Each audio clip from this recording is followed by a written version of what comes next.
Greetings from Bulgaria. In this short video, which is actually the very second video I make about the game, but before I continue my playthrough, here I will take a very brief and quick look around the settings of the game. I will tell you how I run it, what my hardware specs are, and I will do a benchmark in the very end. The first, and probably one of the most important things that I should mention, which you will not see here, is that I'm using adaptive VSync from the NVIDIA panel. Going through the options. Game options. Invert look, invert rotation, vibration, brightness, camera assist, and everything else.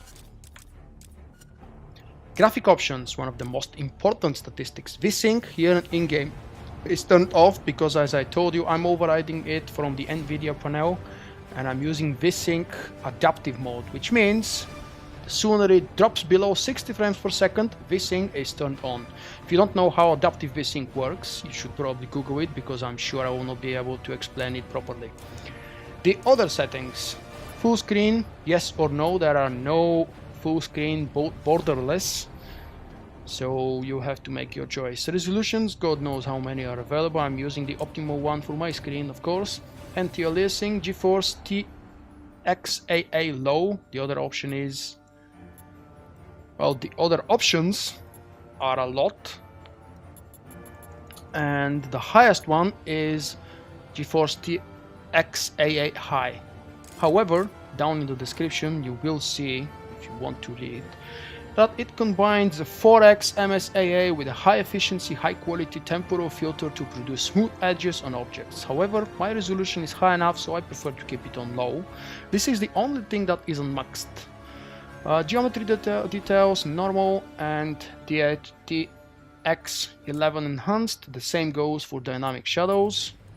This can be turned off as well. 3 options available. Motion blur on because I believe it adds a little bit more reality to the scene. Depth of field, normal and off, as well as DX11. Distortion, lens flare, lens flare, who doesn't love lens flare? In any of my videos you need to hear every 5 minutes a Star Wars reference, and right now I'm referencing the episode 7 upcoming movie from J.J. Abrams, who loves the lens flare. Reflections on. Ambient occlusion has again 3 options: off, normal, and enhanced by the best DX version of your video card. Mine is DX11, of course. Hardware accelerated physics options: off, normal, and high. Mine is set on high, and since I haven't changed anything, I wanna hit escape and go back to the previous menu. Quickly, the audio options. Home theater is what I should have changed here because I like stereo. For God's sake, don't use headphones. I don't know why, maybe it's just my personal hearing. Whenever I use headphones setting on any game I play, the sound is very distorted, very, I don't know, as if I'm trapped in a pipe. So I prefer to keep it on stereo. Subtitles, yes, because sometimes you lose a phrase or sometimes you just want to read things. And this is it. Backspace is for defaults, and when you hit escape you go back again to the previous menu. Controls, a lot of controls since I don't play with a pad. Switching directly to the keyboard bindings, I'm using the default one so far, even though the middle button press is not exactly my favorite and has been used so far in a few combos, probably in a lot more in the future as I'm growing in levels. If you prefer, you can pause the screen here and read all of these, but there are quite a few controls available. 2 steps back brings us to the benchmark. Let's do a benchmark.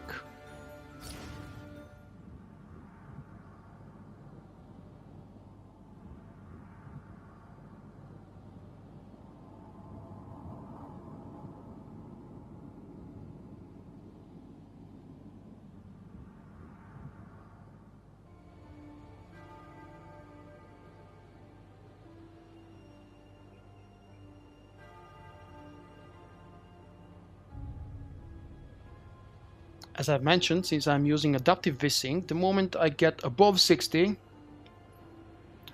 it is being affected. So that's why you see maximum 62. I suppose the game could go higher than this. Maybe it couldn't, I don't know. But the VSync option does play its role here for the minimum, maximum, and average. Since I've done a benchmark already, I can tell you that my average is about 51-52 FPS. However, the good news is it never drops below 35-ish or 40, and that's very good news for my PC. If you're interested to learn about my full hardware components, I will probably list them down in the description, but just in case, visit my Twitch account. I'm called VulkkVideos over there, and you can find an absolutely full description with links to Amazon for all of my hardware specs.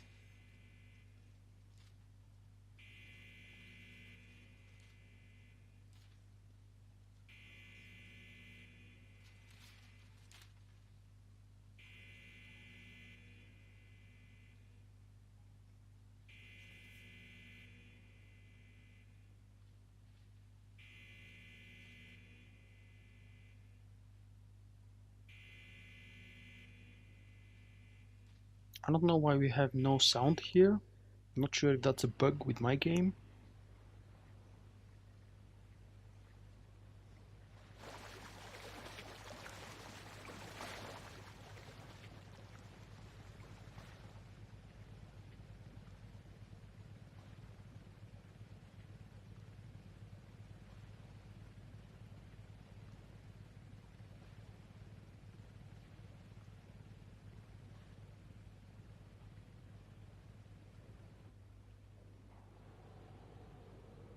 That's it. Benchmark complete. Minimum 39, the maximum 62. Again, because of the VSync settings, it could technically go higher, I suppose.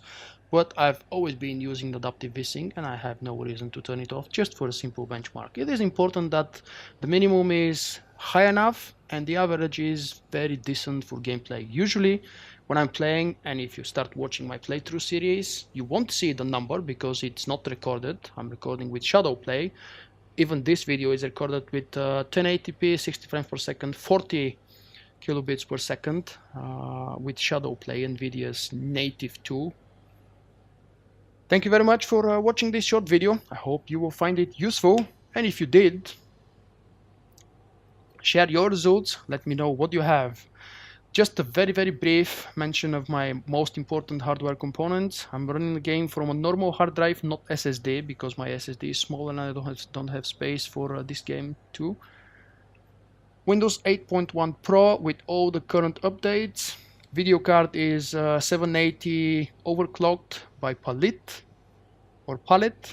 16 gigabytes of RAM running at 1600. Yes, it's not the most modern DDR4. My CPU is 4770K overclocked to 4.4, all the 4 cores. The air cooler is Noctua NH-D14, one of the most powerful and cheap air coolers. I know that it's old now, but it's still valid. And this is it. Again, thanks for watching.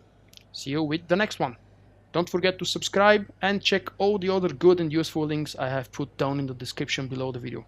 Bye bye. Remember, you can find me also on Twitch, Twitter and Facebook. For my non-Star Wars activities, I invite you to subscribe to my second YouTube channel.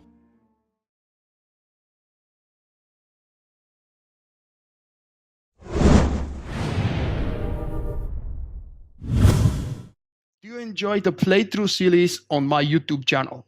Would you like them more if they were recorded strictly and exclusively for YouTube without live Twitch chat on them?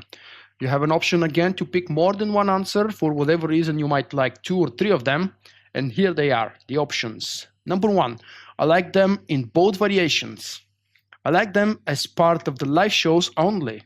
I like them as YouTube exclusive feature, which, let me make it clear, there will still be commentary with my weird accent, but the commentary will be just within my head. Whatever is here in my empty mind, I will be sharing it with you based on the gameplay or based on something that I saw right there through the window. I will not be able to respond to you directly. I will never stop the live shows and the live streams. It just, I will try not to mix them, or maybe take turns. One episode with live show, the next one will be YouTube dedicated. Help me decide. Next option is I watch them sometimes, which means you're kind of neutral and you don't care too much whether it goes away or whether it It remains but changes something. The next option is I do not like them, and in the brackets I'm asking you, please let me know why and what I should change or improve to make the audience. These videos are made for you guys and not for me. I'm already playing the game. The fact that I'm recording the videos and editing them means I want to share my gameplay, and I want this to be entertaining. If it's not, help me make it. Tell me why it's not entertaining to you, and should I change something? The length of the videos, the content on those videos specifically, what should they cover? Just the main stories, just the side quests? Should I remove parts of it, and so on and so on. This is kind of stepping into the last option, which is spelled another. And here I'm asking you to write me an answer as a comment under the video here on YouTube, or if you prefer, you can personal message me on Facebook, Twitter, here on YouTube, or wherever else you find Vulk.